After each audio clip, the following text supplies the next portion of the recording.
I think. Okay. And we are going to now Start webinar. start the webinar.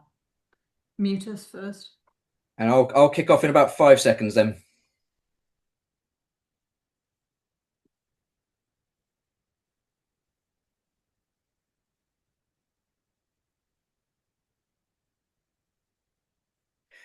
Good afternoon, everybody, and welcome to our first live Sulgrave seminar for 2026. We've got a wonderful talk for you this afternoon on a subject that I think is going to be of real interest. But before I get into the details of that talk, just a brief word about us and what we're doing here. My name is Dr. Sam Edwards, and I'm a historian, and it's also my pleasure and privilege to be a trustee of Sulgrave Manor, a wonderful Tudor house in the rural Northamptonshire countryside, which also has an ancestral connection to George Washington. It is the original home, therefore, of the US-UK special relationship. Every year we run a number of online and live seminars, and each year there is a particular theme. Over the last couple of years, we've explored democracy, the institutions of democracy in the United States and United Kingdom, and the various systems of governance. We've also just last year explored the theme of alliances. And we were making a nod there to the end of the Second World War, which we marked that anniversary just last year. This year in 2026, our theme is, of course, of America 250, the 250th anniversary of the American Revolution, which is going to be marked in various ways on both sides of the Atlantic. And we're exploring some of the subjects connected to that history, that fascinating 250-year history, in our Sulgrave Seminar series this year. Our first speaker today is Stephanie Green. Stephanie Green is a cultural journalist and a writer. Her work has featured in various online and print media publications, including the Washington Post, including Bloomberg News. But she's speaking to us today on a subject which I know is of a real passion of hers and a real interest, and it's connected to a forthcoming book. The book's going to be out later this year, I believe, and Stephanie's going to be talking to us about that, and we'll give us some details about that, I imagine, during the course of this seminar.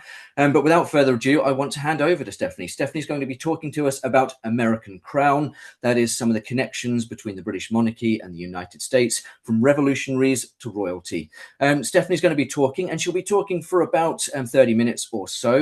If you have any questions, keep a hold of them. You're welcome to put those questions into the Q&A function on this Zoom webinar, and then we'll get to them at the end. And when Stephanie's done talking, Stephanie and I will have a bit of conversation, and we'll take some of your questions and explore some of the issues that Stephanie has raised for us. You might hear me in the background every now and again. I'm going to be toggling through these slides on Stephanie's behalf.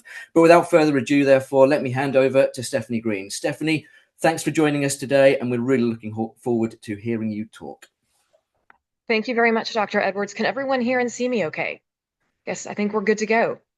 Again, thank you, Dr. Edwards. Thank you, Allison. Thank you to the whole team at Sulgrave Manor who have been so supportive of me as I've been writing this book. I also would like to thank all of my DC dames who are on the call. If you're on the call, or on the Zoom rather, say hi in the chat. Really appreciate all of your support as well. Again, my name is Stephanie Green. I'm here in Washington, DC, where I've tried to remain at least quasi-employed as a journalist for the past 20-odd years. And I've been contributing to the Washington Post, as Dr. Edwards mentioned, for quite some time now. And when King Charles was coronated a few years ago, I wrote a story about the American bloodline of the Prince of Wales, Prince William. And I'm happy to say that this has been turned into a book. So if Dr. Edwards could show the first slide, I'll start the talk. This book is called American Crown. It's from revolutionaries to royalty. This is my first book, my first book and my first book talk, so please bear with me. I'm going to try to make this fun, relaxed, and engaging. So as I'm going along, please do a thumbs up, thumbs down, add emojis. Let's make this really interactive. And if you could go to the first slide there, Dr. Edwards, I think we're on that. Yep. And I'm going to get my cursor back here. Yes. So I just wanted to give a couple of disclosures. The book is not publishing until July. However, it is available on pre-order on all of your publishing and book selling platforms. Prince William's staff is aware of this project, but he himself is not cooperating. As you can imagine, the royal family, they don't give interviews. They give very scripted speeches. They're very controlled, as you can imagine. So I've done my due diligence by alerting his team that I'm working on this, but he is not authorizing or cooperating with me per se. However, I have been working with members of his family, most particularly his cousin, Lord Fermoy. You're going to be hearing a lot about the Fermoy or Burke Roach family in my talk today. But Lord Fermoy, I have to give him a shout out because he's given me photographs, diaries, all kinds of wonderful things that have helped in my research, as well as Guy Van Pelt, who is one of Prince William's American relatives here in the States in Newport. So this book focuses primarily on the characters and personalities that make up Prince William's family, his American family tree.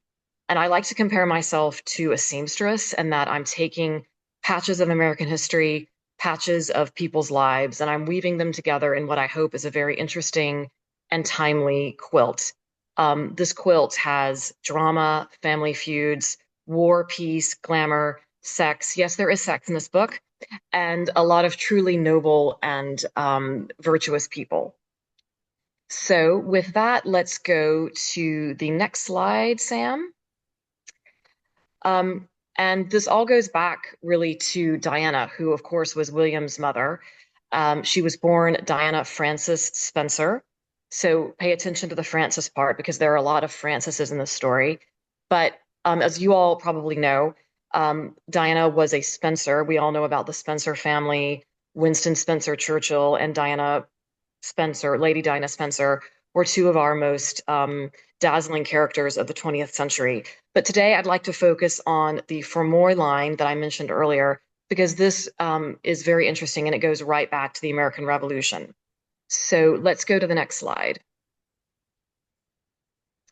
Okay, this is a family tree. And Sam, I think I sent you this in an email. If you want to save this, or if you would like to put this JPEG in the chat, just to kind of follow along as I'm talking. This breaks down all the different characters that I'm talking about today, and so that you know where they are in the family tree. So if I can, I will add that to the chat as we're going along. But if not, just keep your eyes on this family tree. As you can see, we go back to Benijah Strong. Go ahead and go to the next slide, Sam. Yes. So here I am in Coventry, Connecticut. Do a little emoji if you're from Connecticut or if you've ever been to Coventry, Coventry. But here I'm sitting at the grave of Benijah Strong, Benajah Strong. Benijah Strong is the direct grandfather, the direct ancestor of Prince William, the future king. He was born in 1740, so he was coming of age right during the American Revolution, as the American Revolution was heating up. And he was born in this small New England town, which still exists today. It's not far from Hartford. And what I think is so fascinating about Coventry is that it places Prince William's ancestry not only in the American Revolution, but at the epicenter of the American Revolution. As you may know, New England was a hotbed for anti-monarchist sentiment, and Coventry was right there in the middle of it. And Benijah's role during the American Revolution places him not only in the middle, but at the very beginning. He was part of what's called the Lexington Alarm. All of you know about Lexington and Concord. And his role was to sound the alarm when the British were on the march. So as soon as Lexington and Concord started, he was tasked with making sure that everyone in Coventry knew that the war was on, the British were on the march. So he had a very important role to play, and he died in the 1700s, and his grave is marked here. And what's really interesting is that on his grave it says "Food for Worms," very humble man, in a stark contrast to the splendor of his descendant, the future King of England. And I ask, what are the chances that his grandson would one day embody the institution that Benijah Strong fought against? So, and if you're a DAR, you have a connection to Benedict Strong, you can use him as an ancestor. He does qualify as a Daughters of the American Revolution ancestor. So next slide, please. So the irony gets even better.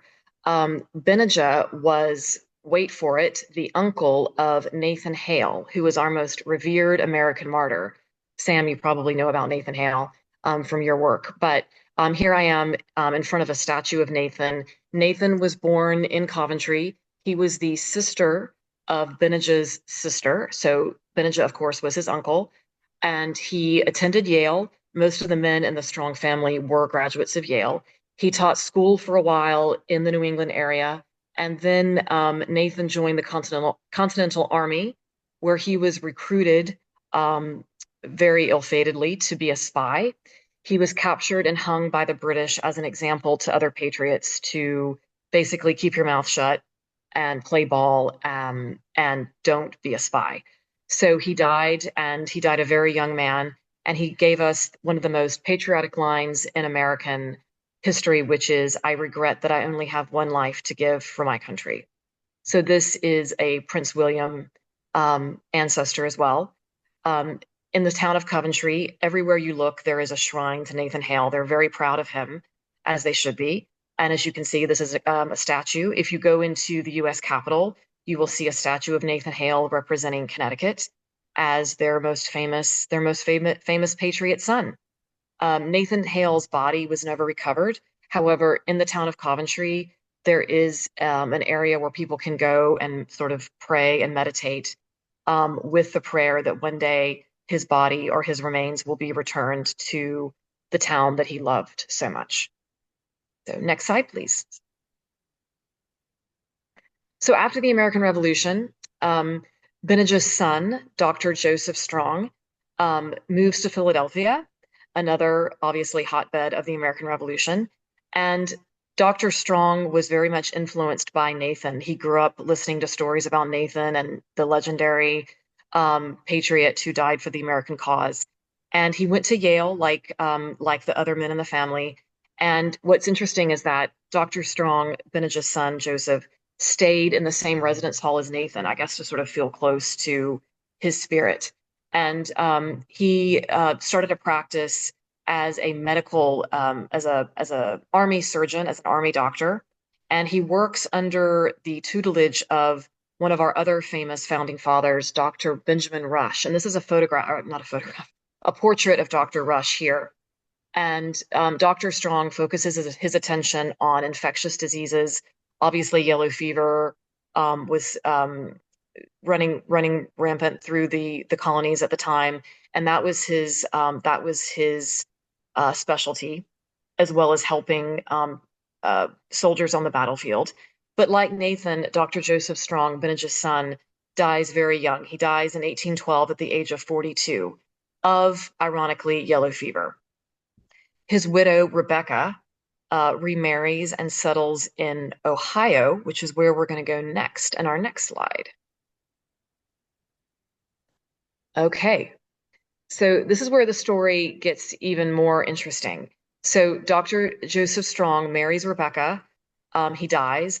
Rebecca moves to Ohio, which is where our story picks up. And this is a Currier and Ives portrait of Frank Work, who is the great-great-grandfather of Diana, Princess of Wales, her American great-great-grandfather, and the great-great-great-grandfather of the future king. And you could not make up this guy's story. I mean, when I saw this, I thought, this is better than fiction. This guy, Frank Work, you're seeing this portrait of him here on his beloved horses with his carriage. He was a misfit kid from Ohio. Give me a little shout out in the chat if you're from Ohio. He was from a town called Chillicothe, and he grew up with nothing. He was his father died when he was a young boy. He was raised by a single mother, and he was an absolute misfit kid from the very beginning.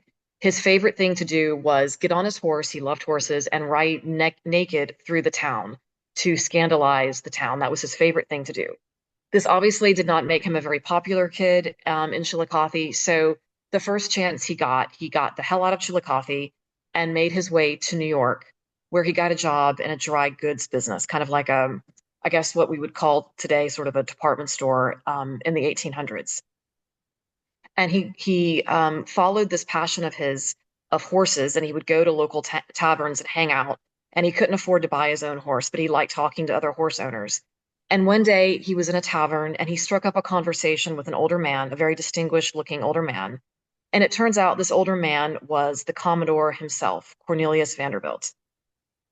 The older gentleman, Cornelius Vanderbilt, takes the young Frank Work under his wing, gives him a job, and Frank Work ends up becoming Cornelius Vanderbilt's stockbroker and makes a fortune. By the end of his life in 1911, Frank Work dies, one of the richest men in New York. He was worth about $500 million. And he marries one of the belles of Chillicothe, who was the granddaughter of Dr. Joseph Strong. So that's how we have the Work family and the Strong family connecting. So he marries Dr. Strong's granddaughter, a huge catch for Frank. But Frank was very ambitious, and having the right bride obviously was important for his upward mobility. His wife and Frank have two daughters, Fanny and Lucy, and his big concern in life was protecting his daughters from fortune hunters. As you all know, during this time, the trend was for British aristocrats to come to Manhattan and try to find rich American girls to marry, because the social climbing mothers wanted their daughters to marry British aristocrats to get the title, and the British aristocrats wanted the money that these rich Americans had. And Frank Work was dead against it. I'm going to read you quote from his, if I can get to it here, which really summarizes his Anglophobia and his protection of his daughters. He said, "I am an American to my backbone. Therefore, I have only contempt for the helpless, hopeless, lifeless men that cross the ocean to carry off the very flower of our womanhood. I'd like to give our girls some good advice to tell them to stay at home and realize that American men make the best husbands, even if they have not any foolery like sir or my lord attached to their honest, substantial names." So Frank Work was a piece of work, and even though he wanted his girls to marry good American guys, guess what happened? They did not. So we will go to our next slide. So this brings us to Fanny, Frances Burke Roach, or Fanny Work as she was known. This is the American great-grandmother of Diana, Princess of Wales, and the American great-grandmother of the future king. Obviously, Frank Work's son. This woman was another fascinating character. Probably she's the most fascinating character in the book. I so enjoy getting to know her. She could have been right out of an Edith Wharton novel. She was born in New York in 1857, placing her as a young woman at the height of the Gilded Age. Again, the perfect Edith Wharton heroine. She was beautiful, stubborn, trapped between her passions and societal conventions. She married and divorced twice, bringing scandal and chaos into her family. She drove her father Frank to distraction with her open defiance of his wishes that she only marry Americans. She died in 1947, and I'm very proud to say that I'm the only journalist who is in possession of Fanny's diaries, which, as I mentioned at the top, her great-grandson, Lord Fermoy, the current Lord Fermoy, has lent to me, and I quote her throughout the book. So when you read the book, you'll learn more about her. But what is the most interesting thing about her is that her life and her character are so wildly similar to Diana's, and I have a whole chapter dedicated to that. Could we go to the next slide, please, Sam? Okay. This is a picture, or another print, I should say, of Fanny. Again, she loved horses like her father. Her father passed along a love of horses to her. She's here with her dog, Daphne, with her carriage, with her horses. She loved everything about being a rich young American and being beautiful. She loved showing off. Here's a quote talking about her time in her carriage. The thing to do in the Gilded Age was to ride around on your carriage and show off your new outfit, show off the beauty of your carriage, show off your staff, your dog. This was kind of the Instagram of the time. This is how people showed off and showed their status and showed what they were interested in. She said, "Me and Chinchilla with yellow roses and a fur turban, Daphne in yellow, down avenue at good clip, everyone looking. Yellow and black became her signature colors. She's not wearing yellow and black in this print, but she loved wearing yellow and black, which got her maximum attention. And she adorned yellow and black with everything, including the rugs that she put in her carriage. She said, "I am supposed to have the best taste, and why not?" That was one of her favorite quotes. I'm going to read you some more about her here. Another thing I loved about her was that she loved jewelry. And her thing to do when she traveled was to make an inventory, a written inventory of all the jewelry that she was taking with her on her trip so that she could keep track of what she had. So this is a diary entry of some of the things that she took with her on a trip. Pearls, little pearls and drops, ruby bracelet, ruby earrings, ruby crown, bracelet 3 pearls, sapphire and pearl bracelet, big diamond ring, sapphire and diamond ring, sapphire and 2 diamonds, small ruby single diamond ring, antique necklace, watch chain, sapphire barrette and earrings. She wrote of her inventory. Her great-great-granddaughter, Diana, Princess of Wales, would later wear jewelry and tiaras with a similar effect as the most photographed woman in the world. Next slide, please. Okay, so this is another print of her. In 1902, she wasn't just a glamazon, by the way. She had a lot of interests. She was highly intelligent. In 1902, she was the first woman to drive a 4-in-hand in Central Park. A 1903 article in the New York Times documents the spectacle she and her fellow members of the Ladies' 4-in-Hand Club made when they paraded their carriages in, quote, very becoming but not mannish, sensible attire. Mrs. Burke Roach, as she became to be known, has been driving all winter, the paper explained. Her favorite speedway is Fifth Avenue, where she is a familiar figure. She was also a dominant figure in Newport, where she raked up all the prizes at horse shows with her black mare Iris. She said, "If I was born of a most beautiful thoroughbred mother and a father who had exceptional beauty, health, ability, magnetism, and force, that there should have been at least some trace of my parents. But it would be a poor creature indeed who, with such a pedigree, did not at least attempt to be something and not let herself with the crowd be spent." So, in addition to her talents, modesty was another great virtue. Next slide, please.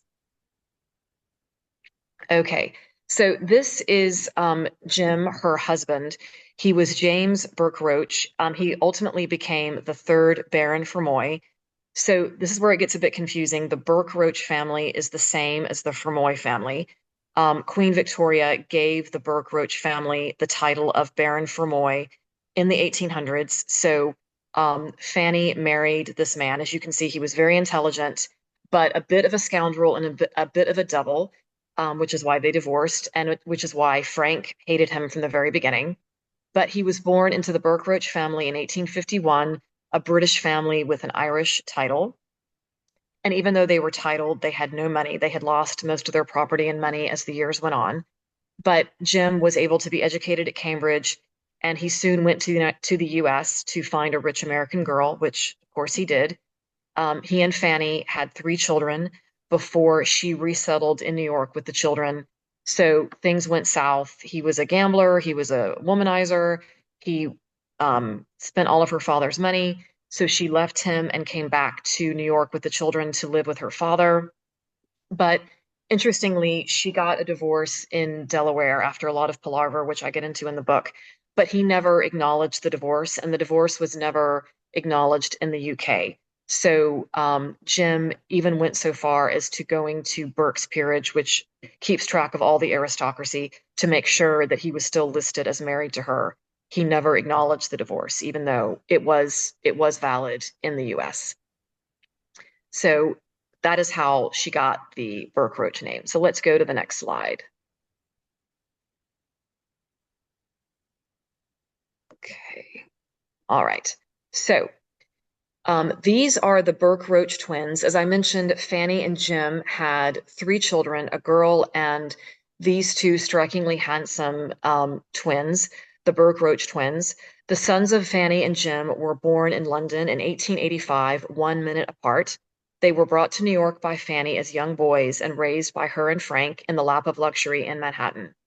They attended St. Paul's. Give me a little emoji if you went to St. Paul's. Harvard, and despite being British citizens, served in the American Army and Navy during World War I. When Frank died in 1911, he mandated in his will a lot of really, some would say draconian mandates. One of them was that they would never step foot in the UK again, even though they were British by birth. They would never go back to the UK. The other mandate was that in order to inherit his millions, they could never marry a woman who was not American, and that they could never inherit their father's titles. However, like Fanny, the twins bucked their grandfather and got around it and inherited the money anyway. So next slide, please. So as you can see, they were marvelously handsome.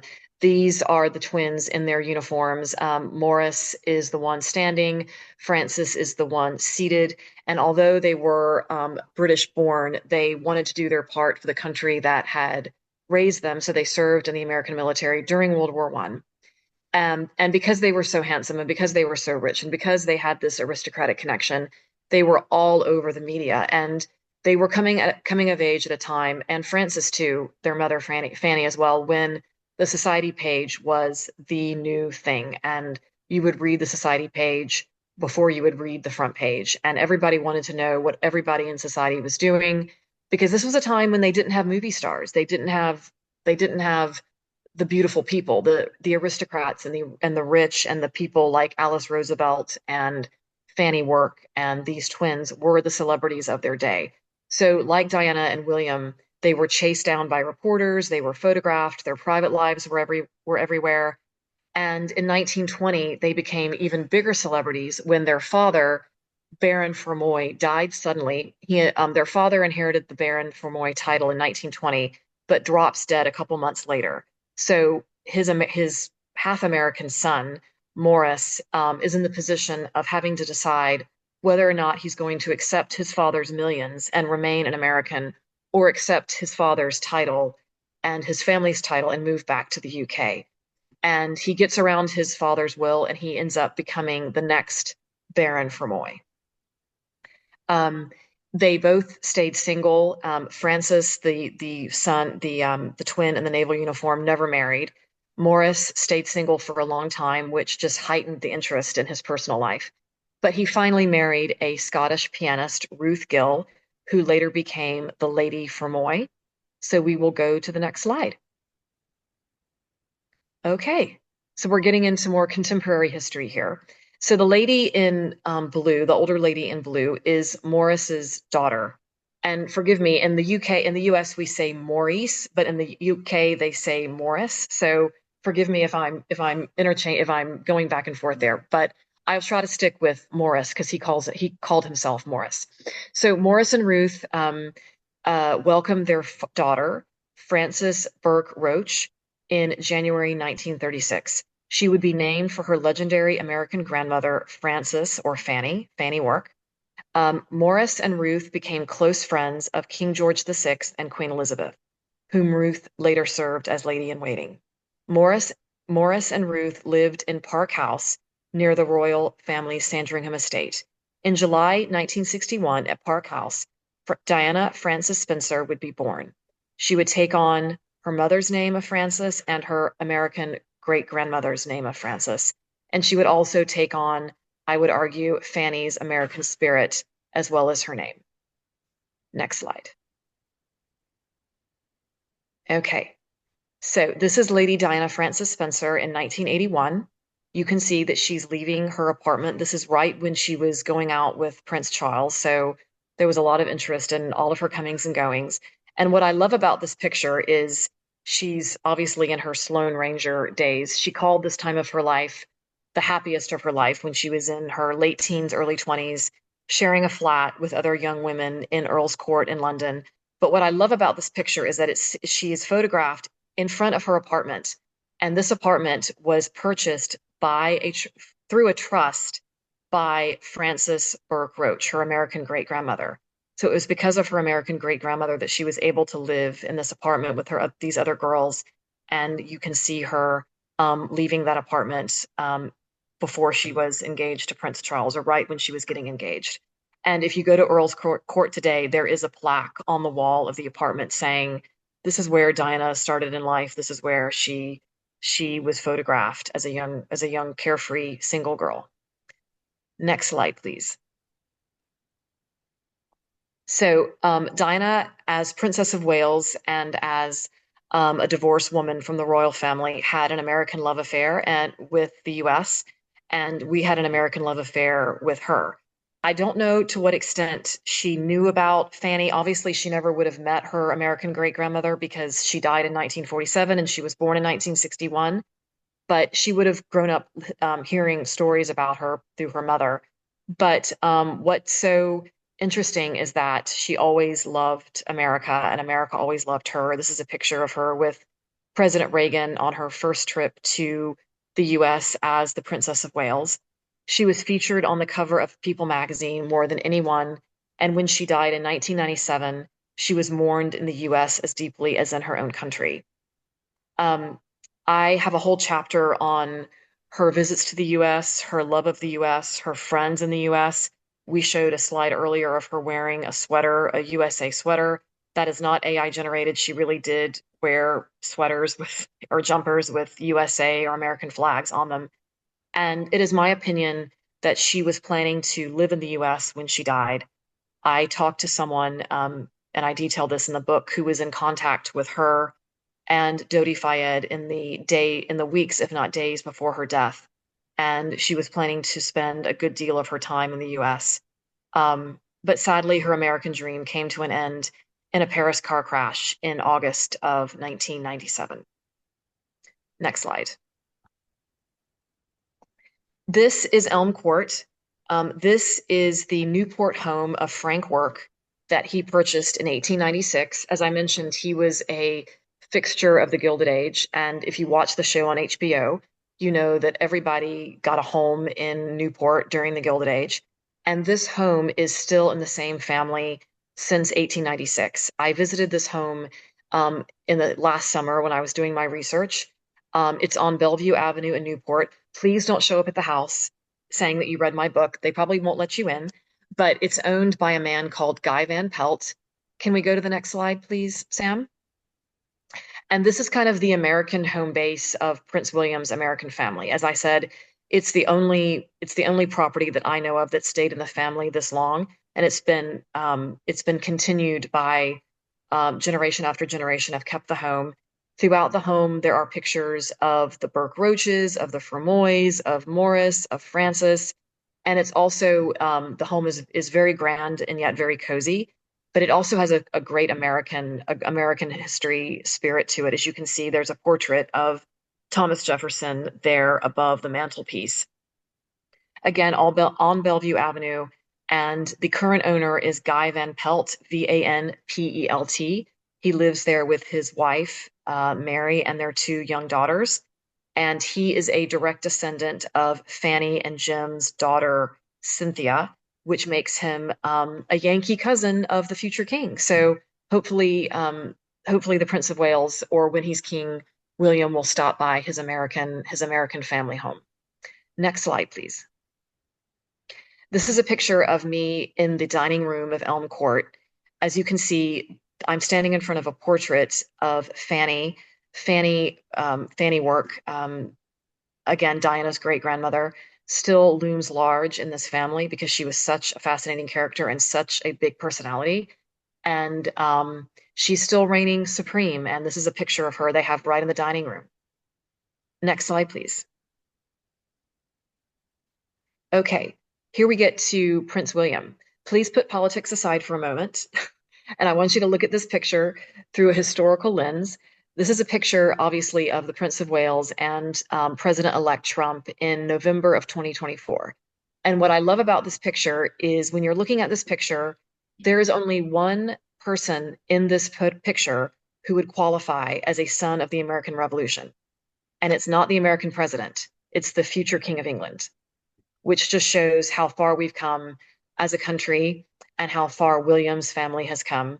And William, with the health crisis of his father and a lot of the scandals in the family, has emerged as a sort of global statesman. He is by far one of the most popular and beloved figures on the world scene, representing his country more and more. I believe he's planning to come to the US at some point this year for our America 250 celebrations. I don't know how much he knows about his American line, but I'm sure he'll be learning a little bit more about it as the year progresses. And if we could go to my final slide. So I thought a good place to end Dr. Edwards was by reading a foreword that Lord Fermoy, the current Baron Fermoy, has written for my book, which really summarizes what the book's all about and a little bit about his own feelings about their American connection. So I'm going to just read that in closing. This is from the 6th Baron Fermoy. My family has its own special relationship with America. My great-grandmother, Frances Burke Roach, was a Manhattan heiress who brought her American spirit into the Fermoy clan, which is still deeply felt today, especially as the world marks 250 years since American independence from Great Britain. Fanny, as she was known, gave us a patriot bloodline that dates back to the beginning of the Republic. These ancestors were outstanding American heroes, innovators, entrepreneurs, and leaders of society. A common denominator among them was their dedication to country and a sense of service to their fellow man, qualities I still admire in my grandfather, Maurice the 4th Baron Fermoy, whose title I inherited and whose name I proudly carry as my own. Maurice and his twin brother Francis served in World War I, Maurice in the U.S. Army and Francis in the U.S. Navy. I continued this legacy myself by serving as an officer in the Blues and Royals, a cavalry regiment of the British Army, and part of the Household Cavalry, the monarch's official bodyguard. Maurice went on to become a respected member of Parliament and a friend of King George VI. His humility and decency made him a beloved figure among the elite and among the less fortunate members of his community, whom he never forgot. I have observed these same traits in Maurice's great-grandson, His Royal Highness Prince William, who as king will make the Fermoy clan very proud, and whose American forebears will look on bemusedly at the twists and turns their family have made from fighting the monarchy to ultimately embodying it. I hope these pages enlighten us on our shared history and values and inspire others to serve their country however we can. 250 years later, we are in the end one big family.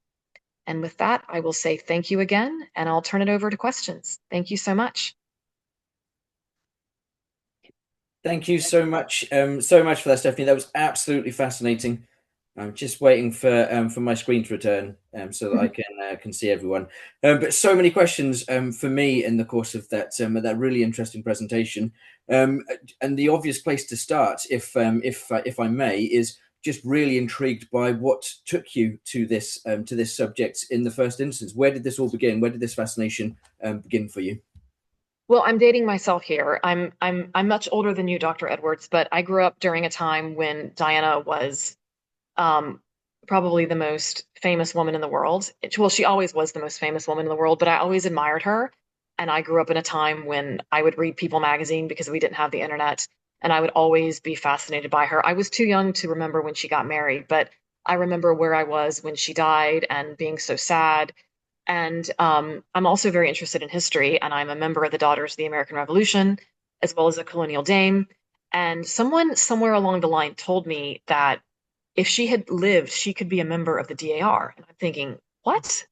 How is that possible? And so I started doing some digging, and I found that she had this American great-grandmother. And the more I read about Fanny, I thought, this is so fascinating. And then it's like, you know, when they say that when you shake the family tree, all the apples and rotten fruit fall out. So the more fruit that I read about, the more I loved this family. And as a journalist and as an amateur historian, it just seemed to have all the elements of a great book. So I'm just really grateful that it turned out so well.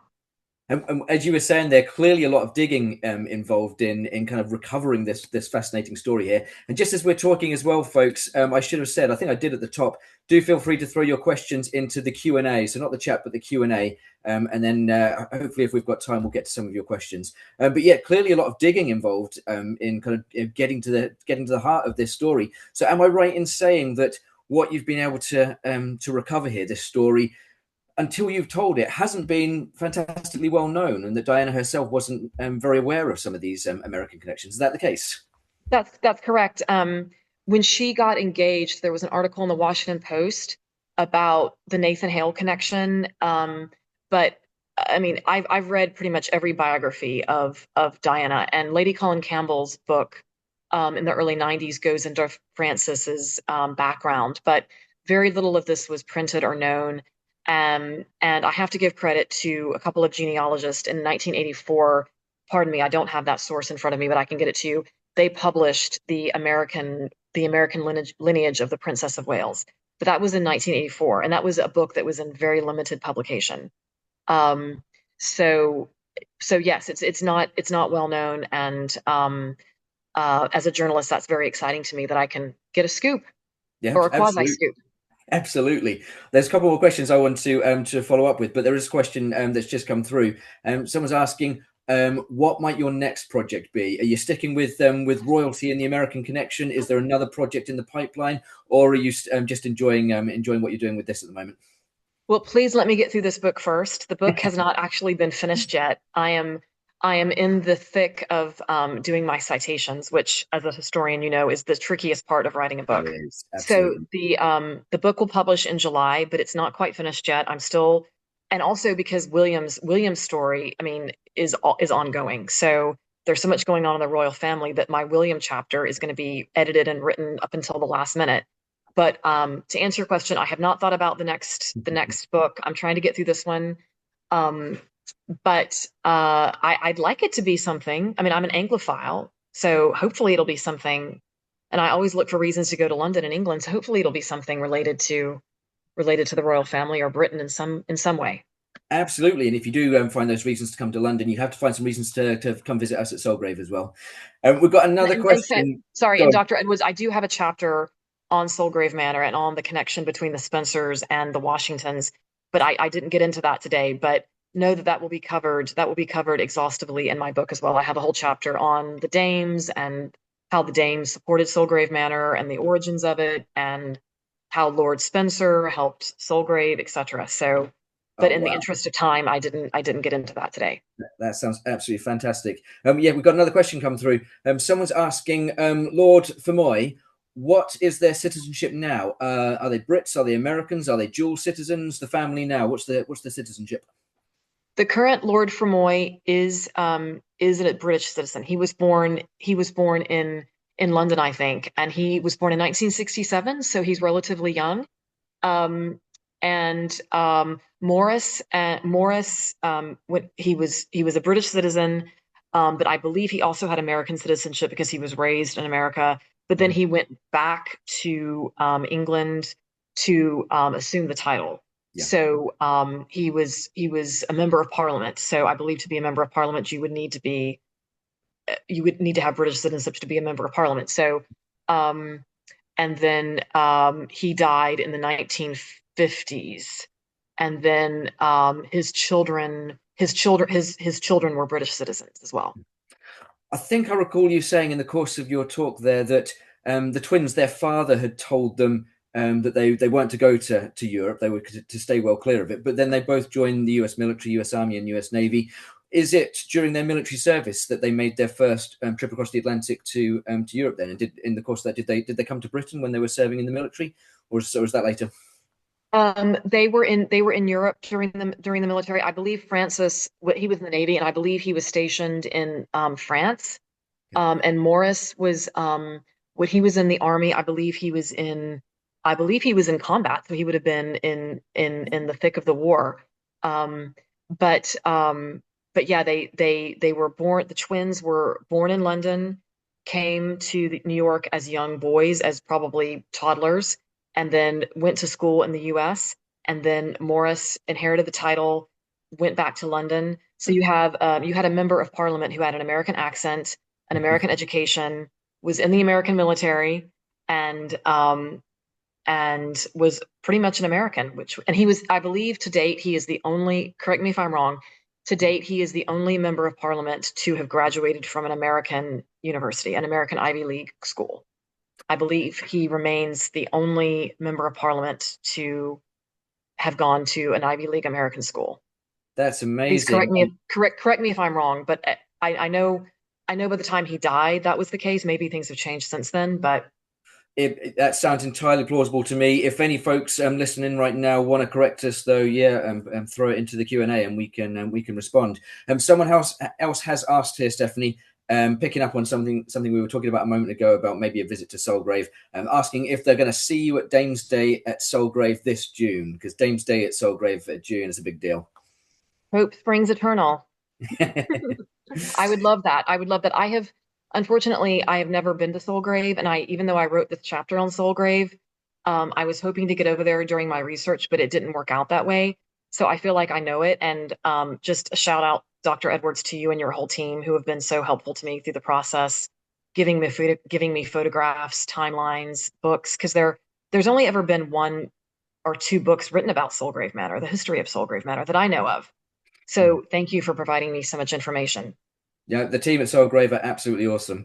I'm intrigued. I want to follow up on something that you showed in your presentation there. Really intrigued by that wonderful picture you had of Diana with the jumper with the American flag on it. Could you tell us a little bit about how that picture went down when it was first released? I imagine it was a relatively big deal. Did it get a lot of coverage in the press? I don't know. I know that she loved to run around London, going to the gym, and she would always wear, we call it a sweatshirt over here, but I got a jumper.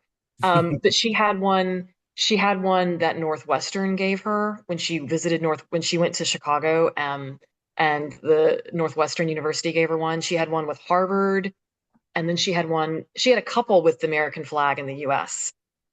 Because she was kind of a tricky and sometimes cheeky person, I think she did it to kind of elbow or poke in the eye of the British media that she was kind of a rebel. I think that was her way of saying I'm a rebel. And of course, she's known for the black sheep sweater. She had a red sweater with white sheep, and then there was one little black sheep that was on her sweater. So I think that was her sartorial way of sending a message that she was a rebel and she was going to do things her way. And I know Frances Fanny would have loved that.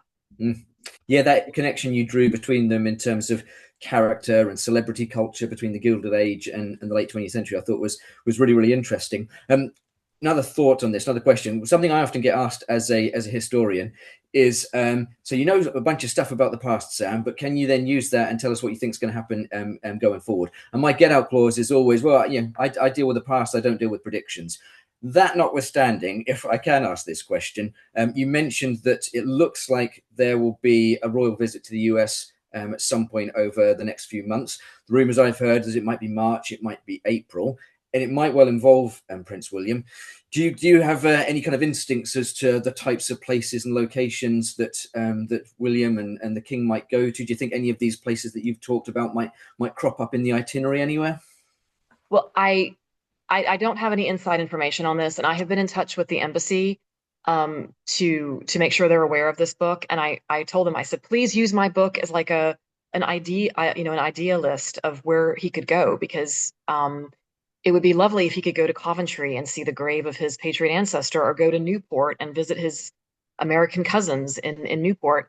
I would imagine he's going to go to Mount Vernon, because the Prince of Wales and the Queen, when she was alive, went to Mount Vernon. It's kind of the must-see place, which for obvious reasons. And he'll probably place a wreath at the grave of George Washington. But if it were up to me, he would make a quick stop to Coventry, and Newport is not that far away. It's like an hour drive. So maybe even Chillicothe, maybe even go to the heart of the Midwest. Well, you never know. And I think your instincts there, I'd go with that as well. I think there'll be a trip to Mount Vernon. As you say, the visit to Mount Vernon by the Prince of Wales in particular is a well-established right. I was talking to some of my undergraduate students about this very recently, about the first visit of a Prince of Wales back in 1860, 1861. So I think we can expect that. But yeah, it'd be interesting to see whether some of these other locations crop up. I've got a couple of... Sorry, one other thing I wanted to add. I have a chapter in the book about King George VI and Queen Elizabeth visiting the U.S. in the 1930s. Oh, yes. And people don't realize that was the first time a sitting monarch had come to this country, 1939. Yeah. I mean, relations between the two countries were so fraught that a sitting king had not been to the U.S. since 1939. Yeah. So I have a chapter in there about that. And I have a chapter, it details how they go to Hyde Park on Hudson to visit President Roosevelt, and they have hot dogs. I have a really funny anecdote about Queen Elizabeth learning to eat a hot dog by FDR. So, I mean, I think going to Hyde Park would also be kind of a nice homage to Prince William's, what would that have been? His grandfather, his great grandfather. Yes, that's right. Yeah, great grandfather. Yeah. Yeah. And they could have another hot dog picnic. And you're right, that's such a hugely important moment in the transatlantic relationship, that first visit by a serving sovereign. And if folk are interested in that, they're listening on this call, and maybe you've seen this already, there's a really good film about it from a few years ago, Hyde Park on Hudson, which is a good one. Love that movie. It's such a good one. And we've got a couple more comments and questions in here. Alison at Sulgrave has asked me to just say to everyone on this call that tickets for Dames Day are now available to book on our website for members, for NSCDA members and friends. So those tickets are on the website. And I have got another question here. Where's it gone? Oh, if I can find it. Yes, someone asking. You mentioned at the top of your presentation the family are aware, but they're not cooperating or formally involved in any way. Someone has asked if you have attempted to contact Prince Harry at all during the course of the research. I have not. I mean, I'm open to that, but the book is about the irony and the beauty of having a current or a future monarch who has this patriot bloodline. And even though Harry is Diana's son, he is not going to be king, or it's very unlikely that he would be king. So I try to stay away from that. Although I've always predicted that I think Harry will eventually become an American citizen, which will add another layer of drama to this story. Just a prediction, just a supposition. But to answer your question, I focused on William because he is the future king, and the story is about this full circle of this family fighting the monarchy and then becoming the monarchy. So I wanted to focus primarily on William, but I'm open to speaking to him, or I'm open to that, but it just wasn't my primary focus. That makes sense. Thank you for that, Stephanie. Another question from me now, if I may. One of the things that I found really interesting in your talk there was you mentioned that you've got, is it Fanny's diaries? Yes. And you've got all of those diaries, and I'd love to hear a little bit about that. So that sounds like a fascinating kind of collection of sources you've got there. As a historian, I'm always interested in fascinating collections of sources. So are they as interesting as I imagine they are? Yes, and well, they're interesting and sad because it's my opinion, and I'm not a psychologist, but just reading her diaries, she suffered from a lot of depression and a lot of, I guess, what we would call borderline personality disorder, in that she was very dramatic, very histrionic, and there is a really sad thread of mental illness in the family. Of course, Diana was very open about suffering from mental illness. If you read Fanny's diaries, she had everything going for her. She had beauty, glamour, money, beautiful homes, but she always seemed to be depressed and again very histrionic at some points. The current Baron Fermoy's father committed suicide, and just recently another member of the Fermoy family committed suicide. Francis Morris's twin also struggled with depression and anxiety throughout his life, which I think resulted in him not marrying or finding anyone. But so the chapter on Diana and Fanny, comparing the diaries to Diana's life, it's very interesting, but I found it very sad as well. Yeah, so a rich resource, but sad and poignant and tragic at times, it seems, as well. Stephanie, sometimes when it comes to diaries, you go to your diary to complain and vent, not necessarily to go and talk about good things. So when you're reading the diary, you get all the ugliness, and you get a person at their rawest. A couple more final questions before we start wrapping up proceedings, Stephanie. You mentioned towards the end of your presentation that your gut instinct was that had she lived, Diana might have herself pursued American residency. Could you tell us a little bit about that? So is that something you've kind of picked up in the course of your research? Yeah, that's that sort of instinct. Yes. So at the end of her life, she was going out with a guy called Dodi Fayed. And Dodi had purchased a home in Malibu. It was the former home of Julie Andrews, the actress. And I relied on primary sources that were written at the time. And I also interviewed someone who had been in touch with her from the Jonicle. She was on the Jonicle, which was Dodi Fayed's yacht. And he had talked to her in the days leading up to her death. And according to him, not only were they looking to marry, but they were looking to spend time, most of their time in the US when her boys were in school. Mm. So it's just an amazing twist to the story. But we know that she felt very comfortable here. She was friendly with Henry Kissinger, Hillary Clinton. She had American boyfriends. Loved going to New York, loved going to Chicago, LA, Florida. So only time would have told. Really interesting. Thank you, Stephanie. And before we wrap things up, though, one last thing, and that is, could I get you to tell folk again when the book's coming out and tell us the title again, so we've got all the details. Thank you. Can you go back to the first slide? I can't Maybe? actually, because I've stopped sharing. Oh, that's okay. That's okay. Yeah. So the book is American Crown: From Revolutionaries to Royalty. Stephanie Green, July 2026, through Pegasus Books, distributed by Simon & Schuster. It'll be available in the UK and the US. And if you would like to follow me, I'm going to put this in the chat. If you would like to follow me on Instagram, my Instagram is, let's see, author Stephanie Green. That is me. And I'll be adding updates about publication, book events, book talks, etc. And I also answer messages on Instagram. So that's a great way to follow me and see pictures, etc. So Fantastic. And so is the book coming out July this year at the same time in both US and UK, or is there correct? Correct. July 2026, it'll be available on Kindle audio. There's going to be an audio version, and it's already available for pre-order on all of your platforms. So Barnes and Noble, Target. Sorry, I don't know what the UK version of that is, but Amazon. It's available for pre-order already on all those platforms. Wow, that's absolutely wonderful. Thank you so much for that information, Stephanie. So you heard it all here first, everybody. Look out for that book when it gets released this summer, this July 2026. Stephanie, it's been an absolute pleasure to have you on this first Sulgrave seminar of 2026. A cracking start to our theme for this year, which, as we've said, is the 250th anniversary of the American Revolution.